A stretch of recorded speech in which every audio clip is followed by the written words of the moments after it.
అందరికీ నమస్తే నుల్లా welcome to our channel. This is Rekha. Right, the great ఆహా హైడ్రా ఓహో హైడ్రా అందాం. ఎప్పుడు అందాం? అందరికీ సమానంగా ఆ పాట ఈ పాట బడా బాబులా లేనోళ్ళ ఉన్నోళ్ళ ధనికుల అని చూడకుండా అందరికీ సమానంగా ఆ పని చేసుకుంటా పోయినప్పుడు ఆహా హైడ్రా అందం, ఓహో హైడ్రా అందం, శబాస్ రంగనాథ్ అందం. అవునా కాదా నోళ్ళ? కానీ ఒకరికి ఒకలాగా వ్యవహరించుకుంటాం ముంగడికి పోతే మాత్రం మంచిగా ఉండదు. ఈ హైడ్రా కమిషన్ పేరుతోటి ఏవైతే ఎఫ్టీఎల్ కానీ లేకపోతే బఫర్ జోన్లలో ఉన్న చెరువులు కుంటలు కాపాడు పర్యావరణాన్ని రక్షించుడు అని చెప్పేసి ఉద్దేశంతో వాళ్ళు హైడ్రా కమిషన్ తీసుకొచ్చి కొన్ని కట్టడాలు కూల్చేస్తూ ఉన్నారు. ఏ కట్టడాలంటే ఎఫ్టీఎల్ ఫుల్ ట్యాంక్ లెవెల్లల్లా చెరువులు ఆక్రమించి లేకపోతే కుంటలు ఆక్రమించి అట్లా పోతే బఫర్ జోన్లల్లో అక్రమ నిర్మాణాలు ఏవైతే చేపట్టినరో అవన్నీ కూలగొడతామని చెప్పేసి ఒక హైడ్రా కమిషన్ తీసుకొని వచ్చారు. సరే, స్వాగతించదగ్గదే. కబ్జా ఏదైనా కబ్జానే, కబ్జా పెడితే అది సహించేది లేదు అని అనుకుందాం. కానీ ఇక్కడ ఒకటి కర్ణాటక విషయం బయటకు వచ్చింది, తెర మీదకి వచ్చింది. దీని వెనుక పెద్ద డ్రామా. ఎన్ కన్వెన్షన్ ఏదైతే నాగార్జునకు సంబంధించిన ఎన్ కన్వెన్షన్ కూలగొట్టిరో దాని వెనుక కూడా పెద్ద తతంగం నడిచిందని ముచ్చట్లు కూడా వినబడతా ఉన్నాయి.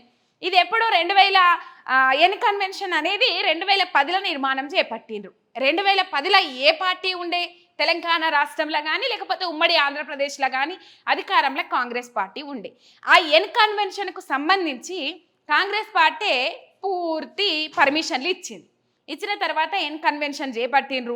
ఎన్ కన్వెన్షన్ అంటే పెద్ద పెద్ద బడాబాబుల పెండ్లిలు, పేరంటాలు, ఎంపీలు, ఎమ్మెల్యేలు వీళ్ళకి సంబంధించిన పేరంటాలు ఏమున్నా ఫంక్షన్లు ఉన్నా ఎన్ కన్వెన్షన్లోనే అయితే అంటే పెద్దగా ఉంటుంది అన్నట్టు. అది అంతెందుకు రేవంత్ రెడ్డి బిడ్డ పెండ్లి కూడా ఎన్ కన్వెన్షన్లోనే అయింది. మొన్నటికి మొన్న అంత 2 నెలల పొద్దుగాలేదు కావచ్చు, అక్కడ కూడా ఏదో సంబంధించిన మీటింగ్ పెట్టుకున్నారు, అక్కడ పోయి హాజరుపడి వచ్చిర్రు. ఈ ఎన్ కన్వెన్షన్ కూల్చడం వెనుక పెద్ద కుట్రనే ఉన్నది అనేది ఒక ముచ్చట. దాదాపు 10 ఎకరాలు ఏమో ఉంటుందట ఎన్ కన్వెన్షను. ఆ 10 ఎకరాలల్లా 3.5 ఎకరాలు చెరువు ప్రాంతం ఆక్రమించి కట్టిండ్రు. 2015లోనే ఇది తెర మీదకి వచ్చింది. 2015లో తెర మీదకి వచ్చిన తర్వాత మరి ఆ చెరువులను ఆక్రమించిండ్రు, అక్రమ కట్టడాలు చేపట్టిండ్రు అన్నప్పుడు నోటీసులు జారీ చేస్తే 2015లో నోటీసులు జారీ చేస్తే హైకోర్టులో పోయి స్టే తెచ్చుకున్నారు. నాగార్జునకు సంబంధించిన వాళ్ళు, నాగార్జున ఎన్ కన్వెన్షన్కు సంబంధించిన వాళ్ళు హైకోర్టులో స్టే తెచ్చుకున్నారు. ఆ స్టే ఇప్పటిదాకా అట్లనే కొనసాగింది. తర్వాత ఇప్పుడు హైడ్రా వచ్చింది. ఈ హైడ్రా వచ్చి రాగానే బడాబాబులు ఒక పార్టీ, మన పార్టీలకు సంబంధించిన వాళ్ళు అయితేనేమో నో ఇప్పుడే ముట్టుకోవద్దు, వేరే పార్టీలకు సంబంధించిన వాళ్ళు అయితేనేమో ఎంబటే కూలగొట్టుండ్రి, పేదలు మధ్యతరగతి కుటుంబాలు ఉన్నా కూడా ఎంబటే కూలగొట్టుండ్రి. కానీ మన బాబులు, మన బడాబాబులు, మన నాయకులకు సంబంధించిన వాళ్ళ కన్వెన్షన్లు కానీ లేకపోతే కట్టడాలు కానీ ఇప్పుడు అప్పుడే ముట్టుకోవద్దని చెప్పేసి హైడ్రా వాళ్ళకు ఒక రకంగా వీళ్ళకు ఒక రకంగా వ్యవహరిస్తూ ఉన్నదా?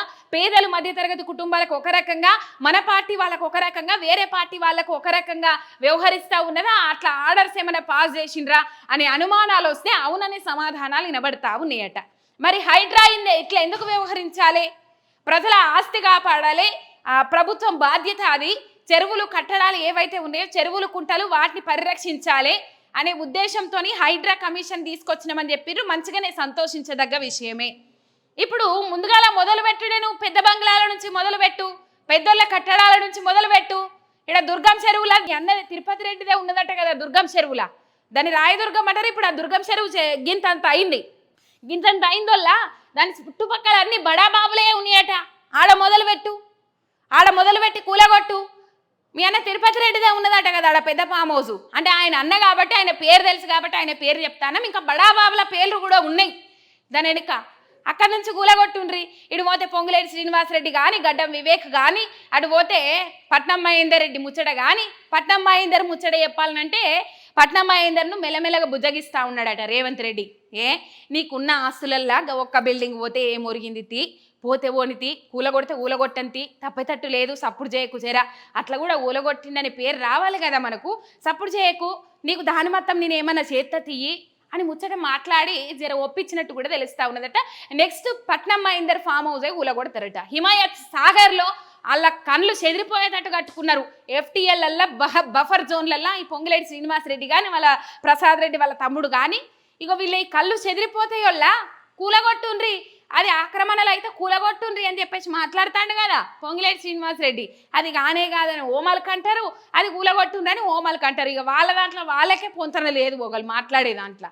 మరి ఈ హైడ్రా అనేది అందరికీ సమానంగా చూస్తుందా, అందరికీ ఒకే రీతిన వ్యవహరిస్తుంది అని చెప్పేసి బట్టి విక్రమార్కను ముచ్చట అడిగితే, ఇగో ప్రజల ఆస్తులు కాపాడతాం, చెరువులు కుంటలు కాపాడతాం. ఇప్పుడు దీనికి చెప్పాల్సిన సమాధానం ఏందోల్లా, హైడ్రా అందరికీ ఒకేలాగా చూస్తుందా, హైడ్రా కమిషన్ అంటే తక్కువనే ఏం చెప్పాలి, అందరికీ ఒకేలాగా చూస్తుందని చెప్పాలి. కానీ ఇట్లా ఇట్లా ముక్కేడున్నదంటే ఇట్లా చూపెట్టుడు ఏందోలో నాకు అర్థం కాదు. ఇట్లా మొత్తం మీద ఎన్ కన్వెన్షన్ ఏదైతే ఉన్నదో ఈ కర్ణాటకకు సంబంధించి ఆ వాల్మీకి స్కీమ్కు సంబంధించి ఆ ముచ్చట బయటకు వచ్చింది. ఇక్కడ బాగా గజ వణికిస్తా ఉన్నది. దీన్ని ప్రజల దృష్టి నుంచి ఎట్లా మరల్చాలి. నాగార్జున ఎన్ కన్వెన్షన్ ఊలగొడితే ఆయనత మంచిగా ప్రజల దృష్టి అంతా దాని మీదకే పోతుంది. అగో నాగార్జున బిల్డింగ్ ఊలగొట్టిరట, నాగార్జున బిల్డింగ్ ఊలగొట్టిరట అని చెప్పేసి ఆ అంశం మీదకే పోతుంది. కాబట్టి ఇట్లా కొన్ని డైవర్షన్ పాలిటిక్స్ దాదాపు ఒక గోబెల్స్ను మించిపోయిండు రేవంత్ రెడ్డి చెప్పాలంటే. వాస్తవానికి చెప్పాలంటే ఒక గోబెల్స్ కూడా ట్రైనింగ్కు పోతుండే కావచ్చు రేవంత్ రెడ్డి దగ్గరికి. గోబెల్స్ అంటే ఒక ప్రచారం, ఏది ఉన్నది లేనట్టు లేనిది ఉన్నట్టు క్రియేట్ చేసుట్లా గోబెల్స్ని మించిన వాళ్ళు ఎవరు లేరని చెప్పేసి అప్పుడు ఉండే. ఒకవేళ ఈయన దగ్గరికి ట్రైనింగ్ పోతుండే కావచ్చు, శిక్షణకు పోతుండే కావచ్చు అనే ముచ్చట్లు తెర మీదకి వస్తూ ఉన్నాయి. దాదాపు అదన్నట్టు డైవర్షన్ పాలిటిక్స్ దేశట్లా తేడిండు రేవంత్ రెడ్డి అనేది ఇక్కడ ఒకటి క్లియర్ కట్గా అర్థమవుతా ఉన్నది. ఇక ఈ ఎన్ కన్వెన్షన్ కూలగొట్టిన తర్వాత రామోజీ ఫిలిం సిటీ మీద పడుతుందా ఈయన కన్ను, మరి పడదా తెలియదు. కానీ రామోజీ ఫిలిం సిటీ ఒక విధంగా చెప్పాలంటే టీడీపీకి నాగార్జున చాలా దూరంగా ఉంటాడు. అక్కడ జగన్మోహన్ రెడ్డికి దగ్గర సంబంధాలు మెయింటైన్ చేసుకుంటుంటాడు నాగార్జున. ఆయన ఎక్కువ రాజకీయాలకు రానిరాడు, జగన్కు దగ్గరగా ఉన్నట్టు గా ఉద్దేశంతోనే ఎన్ కన్వెన్షన్కు ముందుగా ఎసరు పెట్టిందని ఒక అంశం తెర మీదకి వస్తుంది. ఇంకొక అంశం ఏంటంటే ఈ ఎన్ కన్వెన్షన్ కూలగొట్టిన తర్వాత రామోజీ ఫిలిం సిటీలా దాదాపు 1800 ఎకరాల రామోజీ ఫిలిం సిటీ, అందులో ఒక 400 నుంచి 500 ఎకరాలు రాచరికపు రాజులై ఉండేనట. ఇక అట్లనే గవర్నమెంట్కు ఒక 4-5 ఎకరాలు ఈజీగా వస్తాయి. అట్లా కూలగొట్టిన తర్వాత రామోజీ ఫిలిం సిటీ కూడగొడతా అని చెప్పేసి భయపెట్టిన తర్వాత ఈ సినీ ఇండస్ట్రీ ఏదైతే ఉన్నదో చంద్రబాబు మేలు కోసం, ఆంధ్ర మేలు కోసం ఈ సినీ ఇండస్ట్రీని ఆంధ్ర తరలించే ప్రయత్నంలో భాగంగా ఇదంతా చేస్తూ ఉన్నాడు రేవంత్ రెడ్డి అనే ముచ్చట్లు కూడా తెర మీదకి వస్తూ ఉన్నాయి. మరి ఇక్కడ సినీ పరిశ్రమను దెబ్బతీయాలి, సినీ పరిశ్రమను అజ్జేయాలనే ఉద్దేశంలో భాగంగానే ఎన్ కన్వెన్షన్ తర్వాత రామోజీ ఫిలిం సిటీ అటు పోతే ఇట్లా వస్తూ ఉంటాయి కదా. అట్లా కాదు రేవంత్ అన్న, నువ్వు మంచి పేరు తెచ్చుకోవాలి ఈ హైడ్రా విషయంలో. ఇక అంత విషయంలో ఏమో మనకు తెలియదు. కానీ ఆ జనాలకు పోయి దూస్తే ఆ క్షేత్రస్థాయిలో పర్యటిస్తే మీకు వచ్చిన పేరేందో మీకు అర్థమవుతుంది. కానీ ఇక్కడ ఈ హైడ్రా విషయంలో మీకు మంచి పేరు రావాలంటే ఏదో పట్నం మహేందర్ రెడ్డిని బుదరకిచ్చినట్లు అందరినీ బుదరకిచ్చుకుంటూ పోతే కుదరదు. కానీ ఇక మరి ఇవ్వాల్సిందే కదా. మళ్ళీ ఆడికేయాలి, ఏ గూట్లే దాచిపెట్టింది ఇస్తావు, మళ్ళీ ప్రజల ఆస్తే కదా, ప్రజల సొమ్మె తవ్విస్తావు కదా.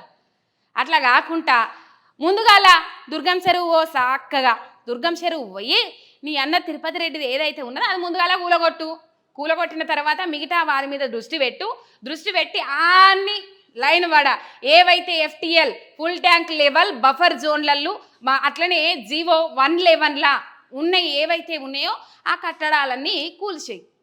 మనోడా మందోడా పరాయోడా, ఇక మనది సోమవారం మందిది మంగళవారం అన్నట్టు చేస్తే మాత్రం మళ్ళీ మంచి పేరు రాదే అన్న. నీ మంచి కోసమే చెప్తాన్నా.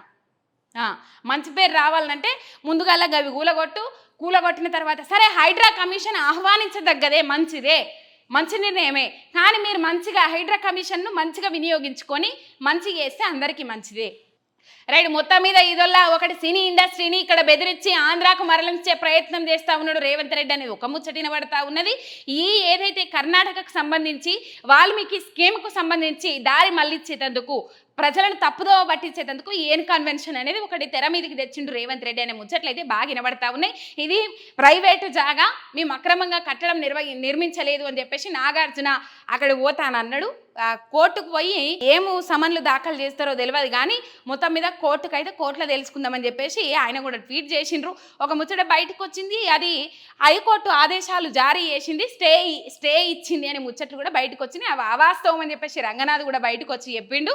మరి చూద్దాం ఏమైతుంది ఏం కథ, ఈ హైడ్రా అనేది ఒకేలాగా వ్యవహరిస్తుందా లేకపోతే నిజంగానే ఈ అభిప్రాయాలు ఆయన ఉద్దేశంలో ఉన్నాయా అనేది మనకు రేపు తెలుస్తాయి.